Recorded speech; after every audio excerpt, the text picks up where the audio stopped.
Well, hi there, navigators. If you're new to this channel, let me introduce myself. My name is Colleen, and this is Nate, and we are Navigate with Colleen and Nate. So if you're new to the channel, we encourage you to subscribe. We are not professional YouTubers by any means, but we love to travel and we love to document our travels. So stay tuned as we talk to you a little bit about our NCL Encore Haven experience.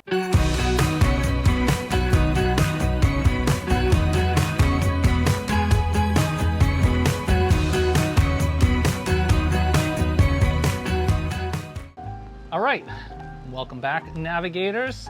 We're here, obviously back at the home base. We've got the dog, and she's gonna sit with us today and do this recap, because if not, you're gonna hear a squeaky Boston Terrier for the rest of this video. So we're gonna cover a few areas today on our experience. We sailed at the end of December on the NCL Encore. Great ship, really fun. And we're gonna talk about the food today on board. We're going to talk about the service that we got. We're going to talk about the suite-only facilities and kind of the big question I think that's on everybody's mind, which is, would we sail again in the Haven? Was it worth it?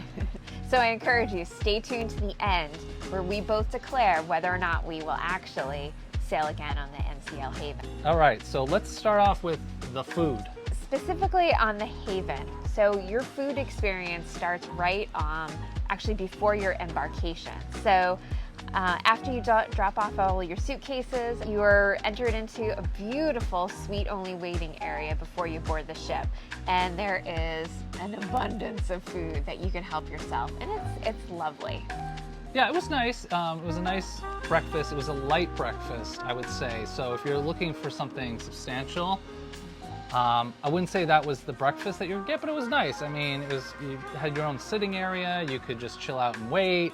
I think I had some savory items, and Colleen had some pastries. I think that's where she started her almond croissant fix, which would continue on.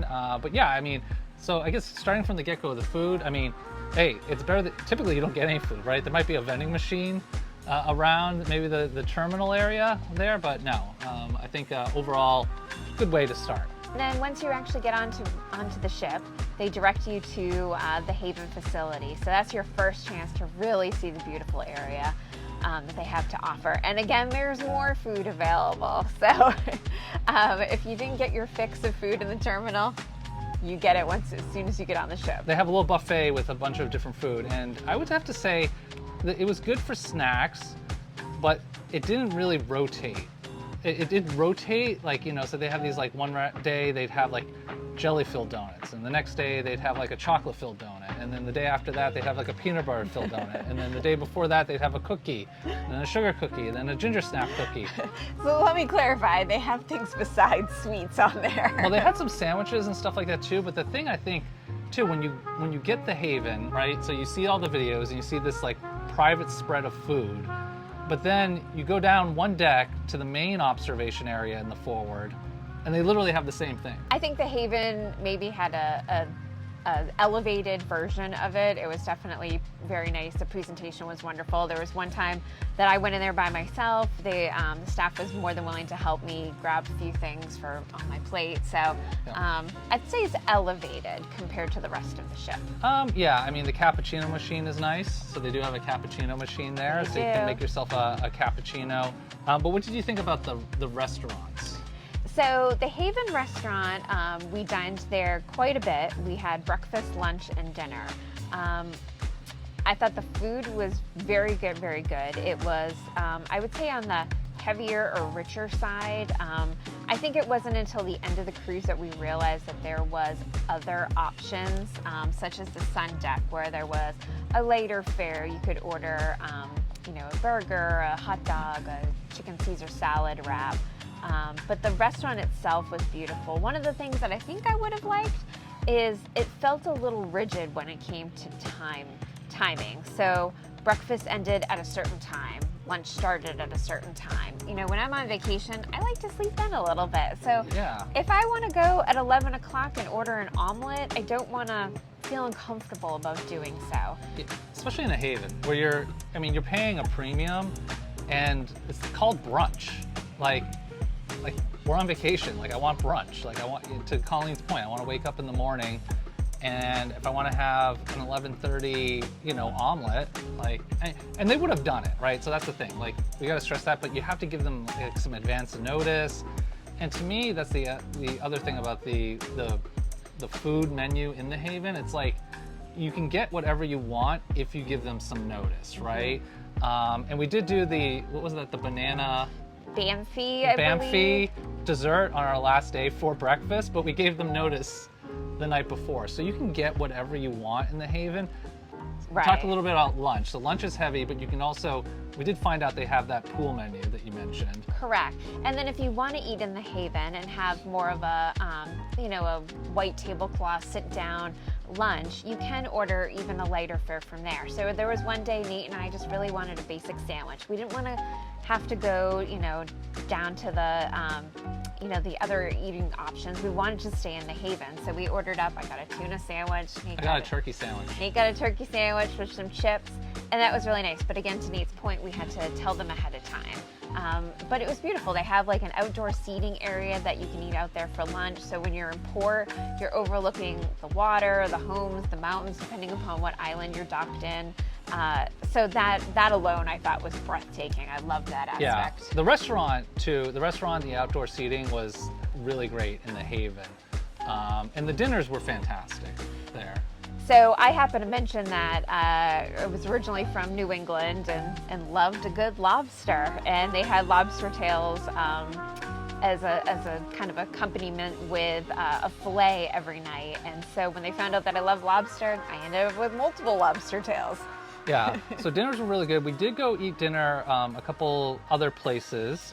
So we went to was it Le Bistro? Yes, we went to Le Bistro, we went to the steakhouse. The Cagney's Steakhouse. Yes. Yep, those were the two places. Cagney's was good.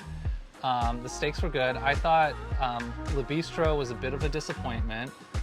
Both the food was like okay, and it was French food, so it's not about the food. It was just like the food was okay, and then the service was good in both places, but it was like rushed. And the first night when we went to Cagney's, it was very rushed, not on purpose. Like they weren't trying to push us out, but it was like 45 minutes in and out. So someone said, "Oh, well, when you go to Le Bistro, just tell them that you're not in a rush." So we told them we weren't in a rush, and we were still out the door in an hour. So again, we're on vacation. We like to I like to have a leisurely dinner. I like to take an hour and a half. I mean, maybe we're weird. I don't know. And thoughts? I thought the noise level too. I mean, granted, it's Norwegian offers a lot of packages that include specialty dining. So those restaurants are packed every single night. So although we were able to get a table without an issue, it just felt very tight. You couldn't really hear the music. It just felt very loud and chaotic. And again, to Nate's point, maybe we're weird, but I like quiet ambiance. I like to be able to have a conversation with him and not feel that I'm kind of speaking loud across the table. Yeah, I think that's a big difference especially on the Encore, the way that some of those specialty restaurants, they're all in one area. It's kind of open, so you get a lot of noise. Whereas on, other ships, like when we've been on Royal, the specialty restaurants are really segmented off from everywhere. And also too, there's not this included package. So when you go into those restaurants, it's relatively much more quiet. So again, specialty dining, personally, I don't think I would. I mean, maybe I would do it if I wasn't in the Haven. I don't know. So one thing to keep in mind when you're dining in the Haven, and this may actually go for all of the restaurants on NCL, we're not quite sure, but no hats are required. So if you are getting ready to go on an excursion and hopping in there for a quick bite to eat beforehand, make sure you remove your hat. Yeah, I mean, you could be wearing no joke, like ripped jeans with Metallica t-shirt, which is, hey, nothing wrong with that. And you could have the hat on, and the hat's what they're gonna give you grief about. So it's just, I don't know, it was one of those, it was just an interesting thing. I feel like this is something, when you have these, I would call them interesting rules, like they come from somewhere up top, right? So someone up in top of the NCL, hierarchy doesn't like hats in dining rooms. And I don't know who it is, but you know who you are because you've got this rule about no hats. I don't think they'd ask you if you're in the buffet, but in any of the restaurants, but there's some restaurants that are kind of like casual. It's like, really? I'm gonna take my hat off? Out of fairness, they asked me very politely and discreetly and quietly. Yes, so it was no, there was no intention to embarrass him, but I was trying to take my hat off. That was the thing. And I was like, I couldn't even get my hand to my... too slow. It's too slow. Yeah, so Okay. make sure to take your hat off. But overall, I don't know. I like the food. I thought the food was good. I agree.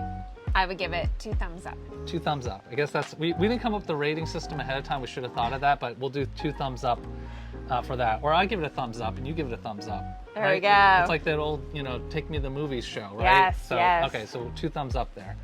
All right, let's talk about the Haven facilities themselves. Okay, so for me, this was I think the best part of sailing in the NCL Haven. As I mentioned, when you get on the ship, you're taken to your own separate kind of observatory area, lounge where you have your own food. You have your own pool area that is essentially enclosed, but it has the retractable roof. So on beautiful days, they open it up. Well, they only had it open one day out of the whole time we were on the ship. Now, it did rain in some of the afternoons, but I thought probably could open this thing up a couple times more. It was nice though. But anyways, continue, please. You have your own bar area, your own kind of lounge facility. So one of the things that I really enjoyed about sailing on the NCL Haven is that we actually really got to know the people that we were sailing with. So I think on some of these mega cruise ships, you just see people in passing, you'll never probably see them again. But we actually got to know people, and I would say really enjoyed creating relationships with them. Yeah, it was really great. In fact, some of the folks I know have reached out to Colleen on she's on the Facebook. I'm not on the Facebook, but we have our channel on the Facebook. So if you're not over there, subscribe to us on Facebook and Instagram and this channel too on YouTube. Navigate with Colleen and Nate. Yes, it's very. We kept it very simple. But yeah, no, meeting people is really nice. I thought that was one of the best parts. So I thought the facilities were great. I mean, they're immaculate. Like, so they have the ratio of staff to guests is obviously, it's pretty low. But throughout the day, there was never a time where I could be in any part, whether it was the observation area or the sun deck or down by the pool, where someone wasn't coming around and saying, hey, do you need a drink? Do you need something to eat? Or here's some snacks, or can we get you anything? Or how's things going? You also have the concierge right there as well too. Which is really nice, and they can do quite a bit of things there, because I had an issue with our credit card somehow got disconnected from our account, and I didn't have to go down to guest services. I could take care of it right there in the Haven, which was great. Mm-hmm. And another great feature is there's actually a private elevator within the Haven. So the Haven made up approximately 3 floors, I believe. Yep. And you can just hop in this small elevator, and you're not, again, fighting to find a space. It made it a lot easier. Yeah. And I love the sun deck. I have to really highlight the sun deck on the top deck. So it was the nice double bed loungers with the thick cushions, individual umbrellas. There was attendants up there bringing you towels, and like Nate said, walking around bringing, beverages as you needed it, or food. Yeah. And they did have wind breaks up on the top deck there, but it could get very, very windy. So I think that's actually one of the things that NCL's thought about, especially on the new Prima that's coming out, is the Haven's going to be on the back of the ship. So that means you won't get as much of that wind when the ship's moving forward, because some days they couldn't put the umbrellas up. They actually had to put the umbrellas down because there was so much wind gusting.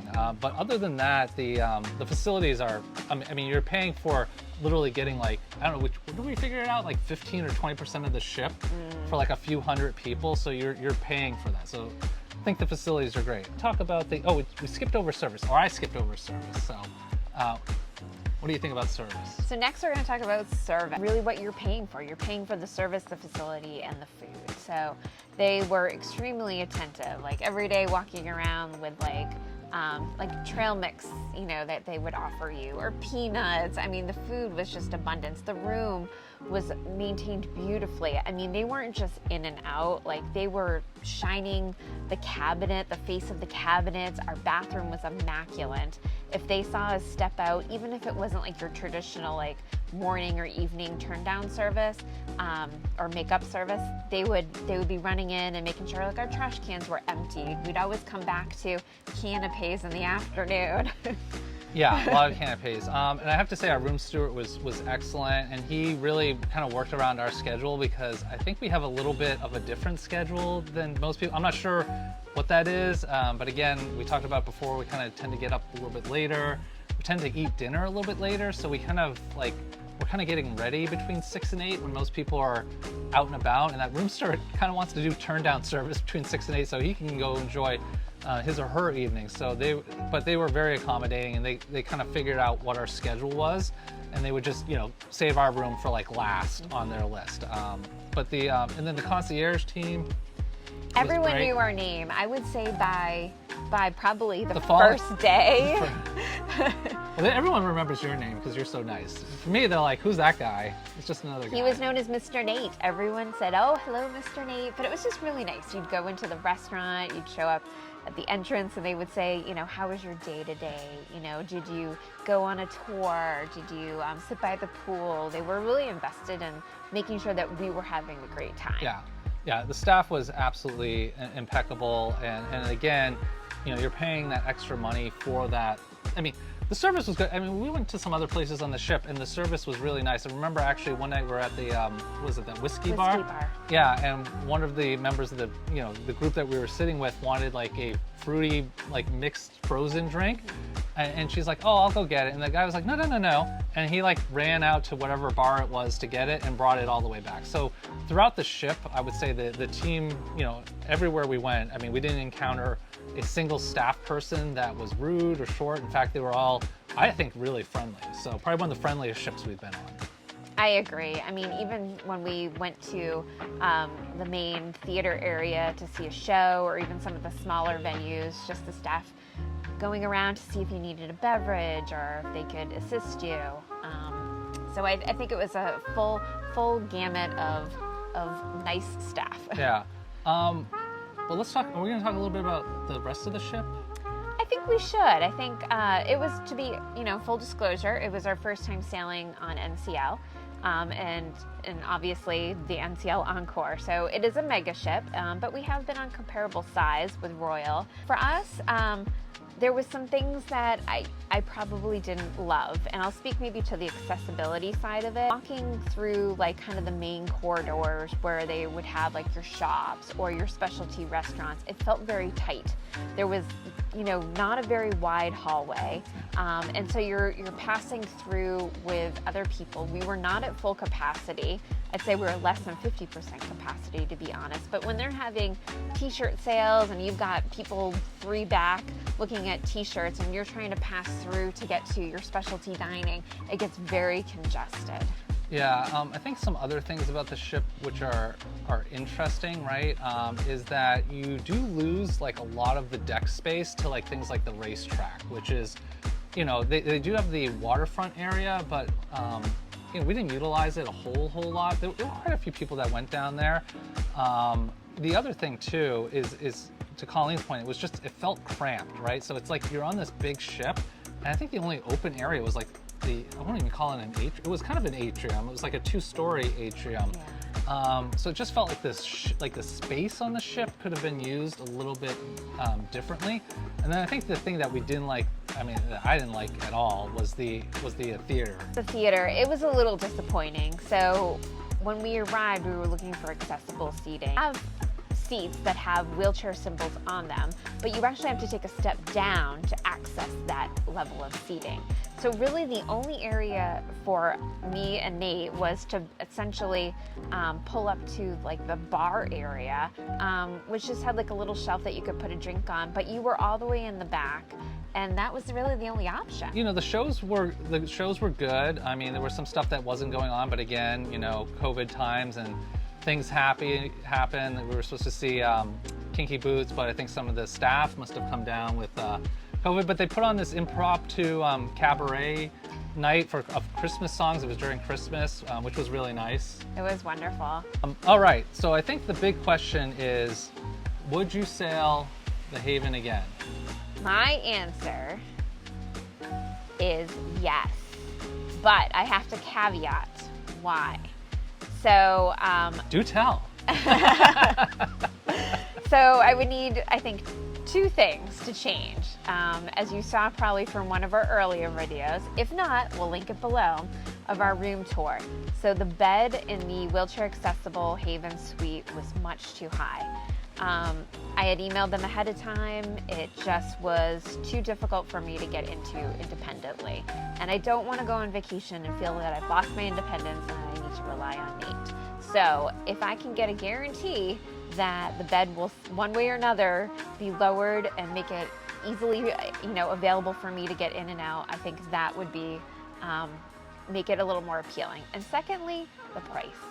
I'll be honest, we did get a good deal, and we had saved up and hadn't traveled, but it's really hard to justify essentially spending the amount of 2 trips in one vacation.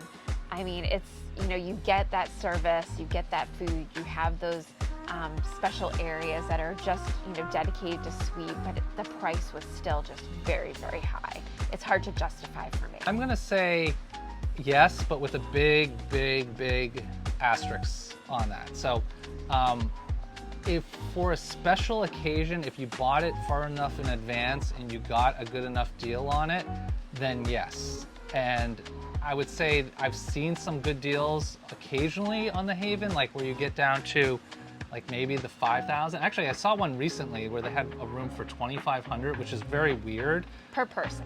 Per person, yeah. Right. Per person, but still, that's very cheap for the Haven. I mean, sometimes the rooms are up at $11,000 per person.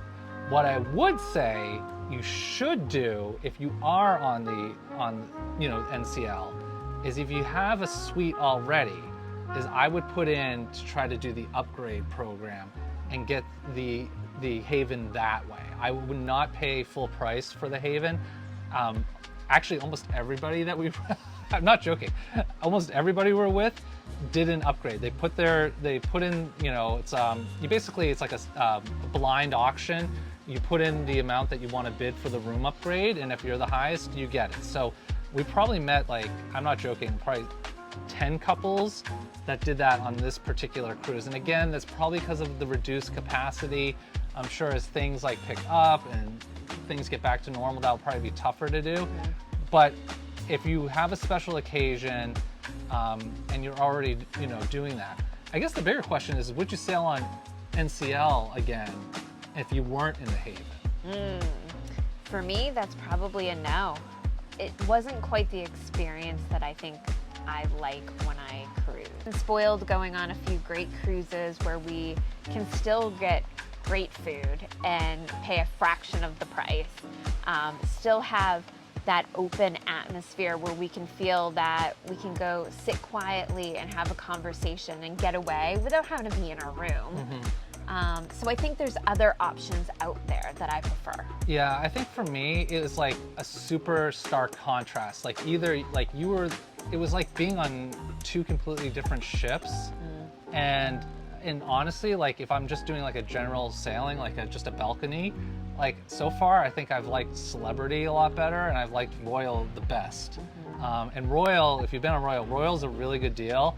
And it's hard to explain, but it just feels especially on the larger ships, the Oasis class, it's you have a lot of room, you got a lot of space, you can upgrade and do a dining, a dining package. So you can add some perks there, and still have a really good experience. So for me, yeah, if I could go in the Haven again and I could do it for a relatively good price, I'd do it. But if it was just NCL, maybe some of their newer ships, the Primo looks interesting. It's a whole different design, so that might be something for us to look at in the future. So don't worry, we won't close the doors fully. Yeah, so NCL, if you're watching this, if you want to bring us back on the Prima to test this out, we're happy to do that. So don't take me wrong. But for right now, I think it would be a pass on their ships. And again, it doesn't mean they're a bad ship. It just means for us, that's our opinion, right? So you might go on, you might love NCL. You might be watching this saying, these folks are crazy. I can't believe that. NCL's my favorite, and it's all good. All right, so we're gonna recap now. So we had 3 categories: food, service, and suite-only facility. So let's do our thumbs up rating on each. All right, so food, we already gave you that. So, but that was a 2 thumbs up. Service, 2 thumbs up. And that was for the whole ship, not just the Haven. And then the Haven only facilities. If I could give more than a thumb, I would. Yeah, I think again, the only thing that would be a thumbs down is the price. So Price. that's the only thing. It's like, and again, if you can afford to do it, I mean, do it once. But if you want to have multiple vacations in a year and that would make that impossible for you to do, I would say stick with your multiple vacations, because remember, it's really about the time you spend with your loved ones and your family, not about how much you paid for a vacation. So anyways, well, that does it for us. You know, thanks for sticking around for this series here. We really enjoyed making it for you. And stay tuned, because we have another trip coming up in, well, it's going to probably be a little bit of time before you see us again, but should we tell them or should we keep it a secret? I think we keep it a secret. But I do want to add, if we didn't touch on an area that you wanted to hear about or you had a question on, please feel free to put a comment below. Either Nate and I will respond, and we'll do our best to get you that answer. Yeah, that's right, because we're not big yet, but make sure you smash like, subscribe, share with your friends. Until then, we'll see you later, navigators.